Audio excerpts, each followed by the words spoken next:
Hi, Leora from Cheap Alarm Parts. In this super quick video, I'm going to show you how to open an Icon keypad. Grab yourself a small flat-bladed screwdriver and have a look under your keypad. At the bottom of the keypad, there's a little indent you can see here. Put your screwdriver into the slot, pop it open, and the top flips up like that and the keypad's open. To close it, click the top and click it shut. That's it.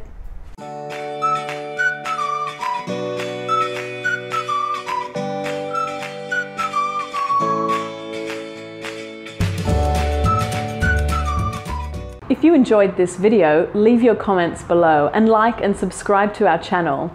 Also, catch us on Facebook and Instagram, and don't forget to visit our website where you can find all the equipment we've spoken about today at www.jeepalarmparts.com.au.